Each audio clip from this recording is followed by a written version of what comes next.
अस्सलाम वालेकुम dear students, my name is Usama Khan और आप लोग देख रहे हैं केमिस्ट्री मेंटोर।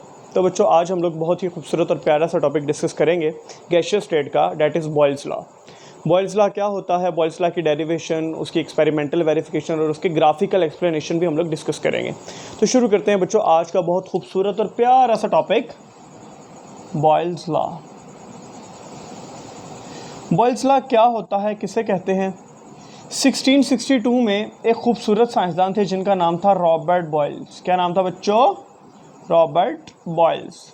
बहुत ही खूबसूरत और प्यारे से साइंसदान थे। इन्होंने खूबसूरत सा लॉ दिया। वो लॉ क्या कहता है? वो लॉ कहता है हमें कि किसी भी गैस का गिवन वॉल्यूम उसके प्रेशर के इनवर्सली प्रोपोर्शनल होता है, उसके प्रेशर के इनवर्सली प्रोपोर्शनल होता है एट कांस्टेंट टेम्परेचर। वो कहता है किसी भी गैस का गिवन वॉल्यूम उसके प्रेशर के इनवर्सली प्रोपोर्शनल होता है एट कांस्टेंट टेम्परेचर।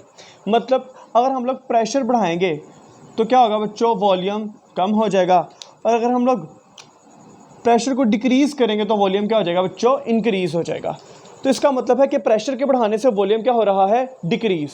तो इसकी स्टेटमेंट क्या है? इसकी स्टेटमेंट है बच्चों, the volume of the given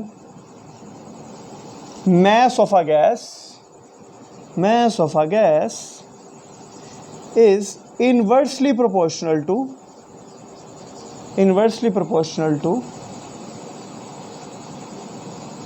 pressure at constant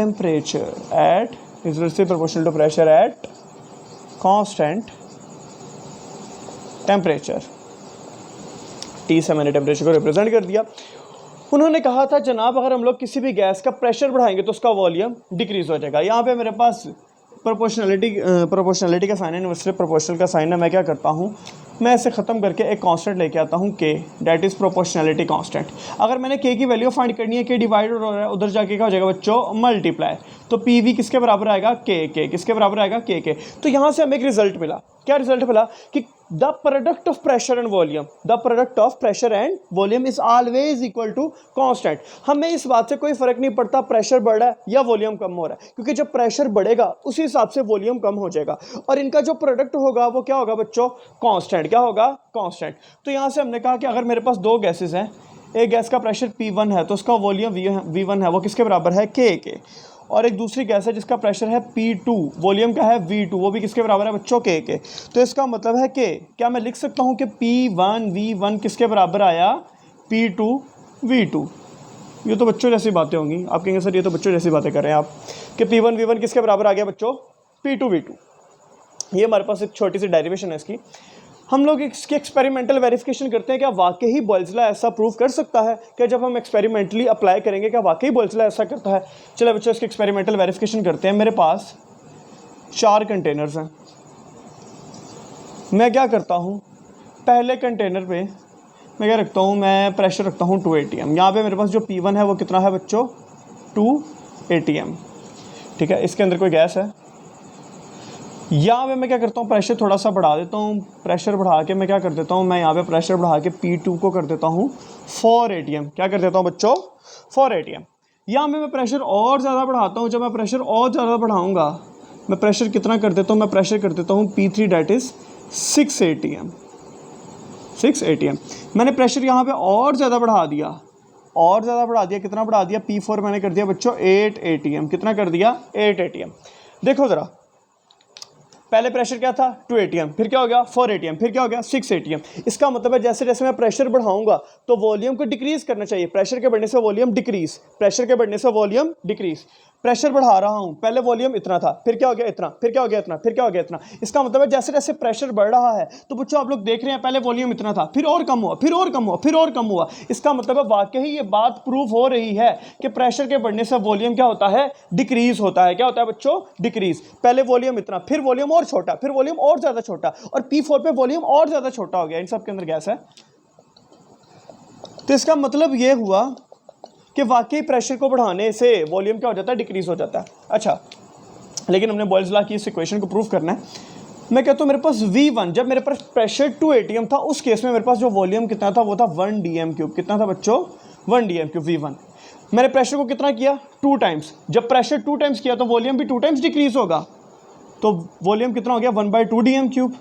जब मैंने प्रेशर को इसके मुकाबले में 3 टाइम्स इंक्रीज किया, इसका मतलब वॉल्यूम भी कितना हो जाएगा 3 टाइम्स डिक्रीज हो जाएगा। V3 किसके बराबर होगा 1/3। प्रेशर इसके मुकाबले में 4 टाइम्स इंक्रीज है, तो इसका मतलब है कि इस केस में भी वॉल्यूम क्या होगा 1/4 dm³। यस और नो? यस। तो मैं यहाँ पे लिखता हूँ P1 V1 किसके बराबर है बच्चों, P1 V1 बराबर है K, P2 V2 किसके बराबर है K, P3 V3 किसके बराबर है K, P4 V4 किसके बराबर होगा K। तो मेरे पास V1 V1 की वैल्यू क्या है 2 × 1, आंसर क्या है 2 ATM dm³। P2 V2 answer क्या आया 1 बाय क्या था, ये क्या था 4 ATM, सॉरी बच्चों, और ये तो आंसर क्या आया 2 ATM dm³। P3 हमारे पास क्या था 6, V3 हमारे पास क्या 1/3, आंसर क्या आया, आंसर आया हमारे पास 2 ATM dm³। P4 हमारे पास क्या था, P4 हमारे पास था 8, V4 हमारे पास क्या आया 1/4, आंसर क्या आया 2 ATM dm³। इसका मतलब है कि P1 V1 is equal to P2 V2 is equal to P3 V3 is equal to P4 V4। Yes और नो? यस। इसका मतलब है बच्चों कि P1 V1 is equal to P2 V2 is equal to P3 V3 is equal to P4 V4। इसका मतलब यह है कि Boyle's law can be verified कि जैसे जैसे हम लोग किसी भी गैस के अंदर प्रेशर बढ़ाते जाएंगे उसका वॉल्यूम डिक्रीज करता जाएगा, और प्रेशर और वॉल्यूम का जो प्रोडक्ट होगा वो ऑलवेज क्या होगा बच्चों कांस्टेंट। क्या होगा कांस्टेंट। हम लोगों ने यहाँ पे देखा कि PV is equal to K, तो हम लोगों ने यहाँ पे एक्सपेरिमेंटली देखा कि P1 V1 is equal to K, P2 V2 is equal to K, P3 V3 is equal to K, P4 V4 is equal to K।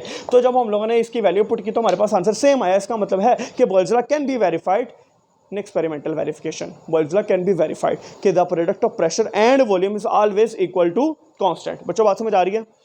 Pressure के बढ़ाने से वॉल्यूम क्या हो जाता है डिक्रीज। ये थी हमारे पास 9th क्लास तक के बॉयल्स लॉ। अब हम लोग पढ़ेंगे इसकी कुछ ग्राफिकल एक्सप्लेनेशन जो आप लोग के फर्स्ट ईयर के सिलेबस में लिखी हुई है, तो इसे नोट कर लिया। अगर नोट करना है तो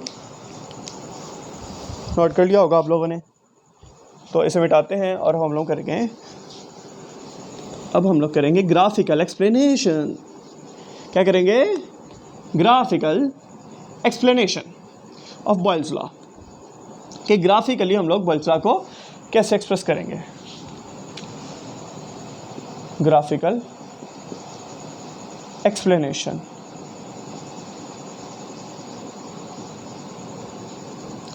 तो बच्चों शुरू करते हैं। सबसे पहला ग्राफ हम बनाते हैं P और V के दरमियान। जब हम P और V के दरमियान ग्राफ बनाते हैं तो हमारे पास एक रेक्टेंगुलर पैराबोलिक ग्राफ आता है, डेट इज दिस यस। क्या आता है बच्चों? Rectangular parabola. इस केस पे हमारे पास इस साइड पे हमारे पास क्या हो रहा है, वॉल्यूम इंक्रीज हो रहा है, ऊपर वाली साइड पे हमारे पास प्रेशर इंक्रीज हो रहा है। वॉल्यूम को हम लोग देते हैं dm³ में, प्रेशर को हम लिखते हैं ATM में। अच्छा जी, अब होगा क्या? इसका मतलब ये है कि जैसे जैसे मैं प्रेशर बढ़ा रहा हूँ वॉल्यूम डिक्रीज हो रहा है। कैसे हमें पता चला? मैं कहता हूँ लेट से मेरे पास ये है 2 ATM, ये मेरे पास 4 ATM, ये 6 ATM, 8 ATM, ये 10 ATM, ये मेरे पास है 1, ये मेरे पास है 2, ये मेरे पास है 3, ये मेरे पास है 4 और ये मेरे पास 5 वॉल्यूम। लेट कर लिया सपोज कैलकुलेशन। और बच्चे याद रखना यहाँ पे जो टेम्परेचर है वो कांस्टेंट है, मतलब मैं कहता हूँ at T1 is equal to 0 degree Celsius. जो टेम्परेचर है वो कांस्टेंट है, 0 डिग्री सेल्सियस है। अब हुआ क्या, जब प्रेशर 2 है तो उस केस में पर हमारे पास वॉल्यूम कितना है 4। जब प्रेशर 4 हुआ तो उस केस में हमारे पास वॉल्यूम कितना आया 2.9। जब प्रेशर 6 हुआ तो उस केस में हमारे पास वॉल्यूम कितना आया 2। जब प्रेशर 8 हुआ तो उस केस में हमारे पास वॉल्यूम कितना आ रहा है 1। जब प्रेशर 10 होगा तो उस केस में हमारे पास वॉल्यूम कितना आएगा 1.8 समथिंग। तो इसका मतलब है कि प्रेशर के इंक्रीज होने से वॉल्यूम क्या हो रहा है बच्चों, वॉल्यूम डिक्रीज हो रहा है। देखे ना, प्रेशर इंक्रीज हो रहा है तो वॉल्यूम क्या हो रहा है डिक्रीज। 10 ATM पे 1.8 dm³ वॉल्यूम। इसका मतलब है कि जैसे जैसे प्रेशर बढ़ा वॉल्यूम डिक्रीज हो रहा है। यस और नो?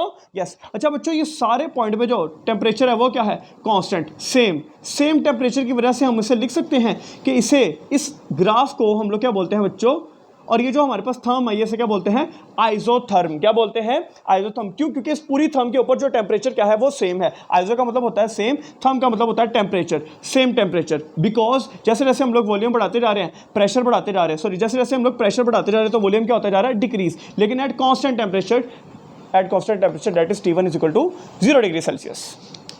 लेकिन मैंने कहा नहीं ऐसा नहीं है। मैंने एक और ग्राफ बनाया। मैंने कहा भैया ऐसा नहीं है, थोड़ा सा बात को और आगे बढ़ाते हैं। हम लोग को T0 डिग्री सेल्सियस पे हमें एक आइसोथर्म मिली थी। फिर हम लोगों ने क्या हम लोगों ने किया था, T1 = 0 डिग्री सेल्सियस। हमने एक और ज़्यादा टेम्परेचर को बढ़ा दिया यहाँ पे। जब हम लोगों ने टेम्परेचर को बढ़ाया तो हमें एक और आइसोथर्म मिली, डेट इज दिस। ठीक है, अब ये थोड़ी सी आगे थी, ये समझिएगा बच्चों बात। हमें यहाँ पे T2 पे आइसोथर्म थोड़ी सी आगे मिली, क्यों? क्योंकि हम लोगों ने T2 कितना कर दिया, 25 डिग्री सेल्सियस। जैसे ही मैंने टेम्परेचर 25 डिग्री सेल्सियस किया तो उस केस में हुआ क्या, ध्यान से सुनिएगा बच्चों। मैं कहता हूँ लेट्स से यहाँ पे 2 है, यहाँ पे 4 है, यहाँ पे 6 है, यहाँ पे 8 है, यहाँ पे 10 है, यहाँ पे 1 है, यहाँ पे 2 है, यहाँ पे 3 है, यहाँ पे 4 है। यह है वॉल्यूम, यह है प्रेशर। तो अब होगा क्या, मेरे पास यह है प्रेशर और यह है वॉल्यूम। तो बच्चों अब होगा क्या, अब देखें यहाँ पे मुझे 4 atm, यहाँ पे जो 4 atm प्रेशर है उसका वॉल्यूम कितना है, उसका वॉल्यूम है 2.7 समथिंग। लेकिन अगर मैं यही प्रेशर यहाँ पे काउंट करूँ तो यहाँ पे आइसोथर्म थोड़ा को ऐसा कर लेता हूँ, तो उस केस में मेरे पास वॉल्यूम बहुत ज़्यादा आएगा। मैं कहता हूँ लेट्स से यहाँ पे मेरे पास है 6 atm प्रेशर पे हमारे पास वॉल्यूम कितना है 2। लेकिन अब यहाँ पे अगर मैं देखूँ तो मेरे पास 6 atm पे प्रेशर कितना, वॉल्यूम कितना आ रहा है 3। यहाँ पे 8 atm पे प्रेशर मेरे पास कितना है, यहाँ पे 8 atm पे मेरे पास प्रेशर है 2.7। लेकिन यहाँ पे मैं देखूँ 8 atm पे प्रेशर तो मेरे पास आ रहा है 1.5। तो इसका मतलब ये हुआ बच्चों कि जैसे जैसे हम लोग टेम्परेचर बढ़ाते हैं गैसेस एक्सपैंड होती हैं। From kinetic molecular theory of gases के तहत जैसे जैसे हम लोग टेम्परेचर बढ़ाते हैं तो गैसेस की काइनेटिक एनर्जी बढ़ती है। जब काइनेटिक एनर्जी बढ़ती है तो बच्चों याद रखना गैसेस एक्सपैंड हो जाती हैं। मतलब जब गैसेस एक्सपैंड होगी वो ज़्यादा प्रेशर अप्लाई करेंगी। जब ज़्यादा प्रेशर अप्लाई करेंगी तो वॉल्यूम भी ज़्यादा होना शुरू हो जाएगा। मिसाल के तौर पर एक कंटेनर था, उस कंटेनर के अंदर हम लोगों ने कोई गैस रखी हुई थी। मैंने इसे टेम्परेचर पहले 0 डिग्री सेल्सियस था, मैंने 25 डिग्री सेल्सियस देना शुरू कर दिया। पहले कितना था, T1 कितना था 0 डिग्री सेल्सियस, और T2 कितना है, T2 है 25 डिग्री सेल्सियस। जब मैंने 25 डिग्री सेल्सियस बढ़ाया, मतलब पहले गैसेस के मॉलिक्यूल्स आराम से बैठे हुए थे, कोई प्रॉब्लम नहीं, कोई मसला नहीं। फिर जैसे मैंने टेम्परेचर बढ़ाया तो क्या हुआ, उनकी काइनेटिक एनर्जी बढ़ी। जब काइनेटिक एनर्जी बढ़ी वो आके जोर जोर से कोलाइड करने शुरू हो गए। पहले वो आराम से बैठे हुए थे, आराम से जाके कोलिजन कर रहे थे, लेकिन जैसे ही काइनेटिक एनर्जी बढ़ी उनकी कोलिजन बढ़ गई, वो और स्पीड से मूव करना शुरू हो गए। इसका मतलब यह है बच्चों जब कोलिजन बढ़ेगी वो जाके ज्यादा प्रेशर अप्लाई करेंगे। जब ज्यादा प्रेशर अप्लाई करेंगे तो होगा क्या कि वो वॉल्यूम ज्यादा ऑक्यूपाई करना शुरू करेंगे। मतलब वो चाहेंगे कि उनको ज्यादा वॉल्यूम मिले क्योंकि वो ज्यादा प्रेशर अप्लाई कर रहे हैं। यस और नो? यस। इसका मतलब यह है, इसी वजह से जैसे जैसे हम लोगों ने दूसरी आइसोथर्म मतलब T2 पे हमें 25 डिग्री सेल्सियस पे हमें वो प्रेशर जो पहले 6 atm पे प्रेशर पे हमें पहले कितना वॉल्यूम था 2, लेकिन अब 6 atm प्रेशर पे हमें वॉल्यूम कितना मिल रहा है 3। इसकी वजह यह है कि टेम्परेचर के बढ़ाने से गैस एक्सपैंड हुई। जब गैस एक्सपैंड हुई तो हमारे पास वो प्रेशर जो पहले वो प्रेशर जिस पे पहले थोड़ा वॉल्यूम मिल रहा था अब हमें ज्यादा वॉल्यूम मिलना शुरू हो गया। उसकी वजह यह है कि गैसेस का टेम्परेचर बढ़ाने से उनकी काइनेटिक एनर्जी बढ़ती है। जब काइनेटिक एनर्जी बढ़ती है तो याद रखिएगा बच्चों वो एक्सपैंड होना शुरू हो जाती है, उनका वॉल्यूम भी इंक्रीज होना शुरू हो जाता है। यस और no? Yes. I hope so आपको ये पॉइंट अच्छे से समझ आया होगा। नेक्स्ट हमारे पास है, फिर हमने ग्राफ बनाया किसका भला, प्रेशर और 1/वॉल्यूम का। प्रेशर और 1/वॉल्यूम का मुझे लग रहा है शायद आपको यहाँ पे नज़र नहीं आ रहा होगा, बल्कि आ रहा होगा। मुझे एक बात बताए, V is inversely proportional to P। मैं अगर ये बोल सकता हूँ V is inversely proportional to pressure but volume is directly proportional to 1/P। मतलब देखो बच्चों मेरे पास है V is inversely proportional to P। V pressure के इनवर्सली प्रोपोर्शनल है, लेकिन डायरेक्टली प्रोपोर्शनल किसके होगा, 1/P के। इसका मतलब है क्या मैं बोल सकता हूं कि V is directly proportional to inverse of pressure. Yes और नो? यस। इसका मतलब है कि V भी बढ़ेगा और 1/P भी बढ़ेगा, 1/P भी बढ़ेगा। मैं क्या बोल रहा हूं, V is inversely proportional to P लेकिन V is directly proportional to 1/P। Yes और नो? यस। तो बेटा जब ये दोनों का हम लोग ग्राफ बनाएंगे तो पहला ग्राफ हमारे पास आएगा straight line, that is T1 = 0 degree Celsius. लेकिन जब मैंने T1 0 डिग्री सेल्सियस के आगे गया, मैंने T2 किया इसे। जैसे T2 मैंने टेम्परेचर किया कितना किया, 25 डिग्री सेल्सियस। जब मैंने टेम्परेचर 25 डिग्री सेल्सियस किया तो उससे हुआ क्या, ये मेरे पास एक कंटेनर है, इसके अंदर एक गैस पड़ी हुई है। पहले 0 डिग्री सेल्सियस था, मैंने 25 डिग्री सेल्सियस कर दिया। जैसे मैंने 25 डिग्री सेल्सियस कर दिया तो इस गैस के जो मॉलिक्यूल्स थे पहले वो आराम से बैठे हुए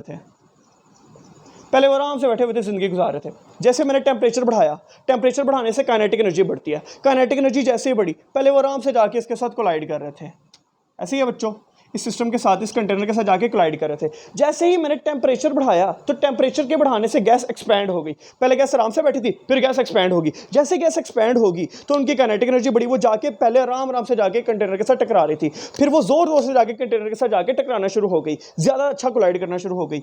इसका मतलब यह है जब वो जोर जोर से ज़्यादा, मतलब उनका प्रेशर ज़्यादा बढ़ गया ना, ज़्यादा प्रेशर के साथ ज़्यादा प्रेशर लगाना शुरू होगी कंटेनर के ऊपर। तो जैसे मैंने T2 25 डिग्री सेल्सियस किया तो गैस एक्सपैंड हुई, जब एक्सपैंड हुई तो ज्यादा प्रेशर अप्लाई करेगी, जब ज्यादा प्रेशर अप्लाई करेगी तो याद रखिएगा glass closer to pressure axis move करेगा। कहां मूव करेगा?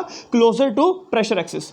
जब मैंने T3 50 डिग्री सेल्सियस किया तो हुआ क्या कि टेम्परेचर और बढ़ाया, जब टेम्परेचर और बढ़ाया काइनेटिक एनर्जी और ज्यादा, काइनेटिक एनर्जी और ज्यादा, प्रेशर और ज्यादा। यस और no? Yes, carry my point बच्चों।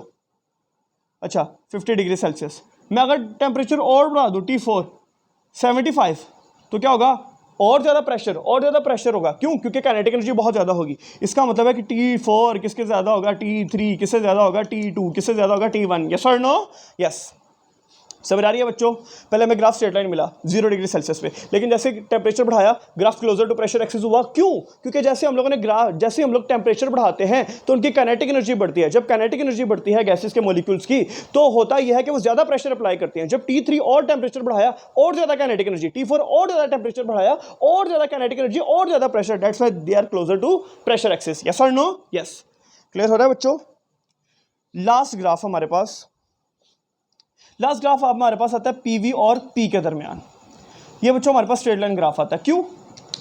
क्योंकि हमारे पास प्रोडक्ट ऑफ, मैं इधर लिख देता हूं कि product of pressure and volume is always equal to constant. हमें इससे कोई फर्क नहीं पड़ता प्रेशर बढ़ रहा है या वॉल्यूम कम हो रहा है। क्यों? क्योंकि प्रेशर के बढ़ाने से वॉल्यूम खुद ब खुद डिक्रीज हो जाता है ना। V is inversely proportional to P। याद करो, प्रेशर के बढ़ाने से वॉल्यूम कम हो जाएगा तो इनका जो कांस्टेंट, इनका जो प्रोडक्ट होगा वो क्या होगा? कांस्टेंट। इसका मतलब है कि इससे कोई फर्क नहीं पड़ेगा कि प्रेशर बढ़े या कम हो, क्योंकि जब प्रेशर बढ़ेगा तो वॉल्यूम डिक्रीज हो जाएगा और इनका प्रोडक्ट क्या होगा? कांस्टेंट। दैट्स व्हाई ग्राफ क्या आएगा? Straight line. यस और नो? यस। तो बच्चों हम लोगों ने पढ़ा बॉयल्स लॉ की ग्राफिकल एक्सप्लेनेशन, उसकी डेरिवेशन अच्छे से कर ली, उसकी एक्सपेरिमेंटल वेरिफिकेशन बहुत अच्छे से की हम लोगों ने। तो बच्चों आई होप सो आप लोगों को बहुत अच्छे से समझ आई होगी। बच्चों पेपर्स बहुत ज़्यादा नज़दीक हैं, पढ़ाई पे फोकस करें, अपना और अपने घर वालों का बहुत सारा ख्याल रखें और पढ़ते रहा करें। पाकिस्तान जिंदाबाद।